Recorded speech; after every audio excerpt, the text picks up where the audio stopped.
Do you remember the last time you were sick? How long did it take you to recover? Like, were you out for a couple of days, a week? That time that you had a headache, runny nose, a fever, you just didn't feel like talking to nobody, you were shut up in your room. Once you recovered, what did you do after that? Did you go back to life as usual, go back to work, school, or did you get up and serve and help other people and encourage them? It's okay if you didn't, because I haven't done it either. Hey, my name is Sarah. I'm the lead fitness trainer of Sarah Jane Fitness and the founder of Faith for Transformation. And today's conversation is going to be around a very overlooked but very small, impactful story about Jesus healing Peter's mother-in-law. It's 2 scriptures long, but we're going to come out of Mark, and it is chapter 1, and we'll start at verse 29. And it reads like this. And immediately he left the synagogue and entered the house of Simon and Andrew with James and John. Now Simon's mother-in-law lay ill with a fever, and immediately they told him about her. And he began to lift her up and the fever left her, and she began to serve them. So after this woman, Simon, a disciple, his mother-in-law, was sick, she got up and she was healed, and she went to go serve. She didn't go back to life as is. Now, there's so much crux to this. It's so simple. But the Greek translation of her getting up to serve them is translated in the Greek as diakonia, which literally means to minister. She stood in the office as a minister, as a deacon in the church, not someone who just serves every now and then, which there's nothing wrong with that, but she literally took on a life of servanthood. She went and loved on people, encouraged people. Even later on in the next verses to follow, it said that many people returned to Jesus to be healed, and he healed them. So it all goes back to say that when you're healed by your transformation, when you receive breakthrough, when you had your own story, it literally isn't for you.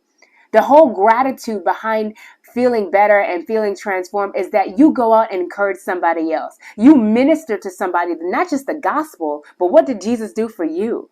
How did he impact your life? How did he turn your situation around so that they can go back and meet this Jesus and get healed too? Standing in the office as a minister, we can all do. This is a lesson, myself included, that even my own transformation is not just meant for me. So I challenge you, what have you done since your transformation? Have you told somebody about it? Have you encouraged them? Like, hey, I went through this same thing too, and here's what happened to me. But if I could be healed, if I could be transformed, then so can you.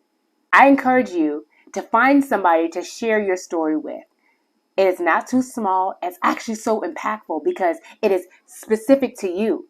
And if Jesus can heal somebody with a fever and they get up and speak about it, imagine how much more impactful your story could be if your weight loss journey, your journey to overcoming cancer or decreasing your diabetes or coming off of blood pressure medication, how impactful that can be if you told somebody else, hey, it's possible. Sometimes we just need to know that I can do it. If you can do it, I can do it. But also Jesus can do it for you too. Let me pray for you.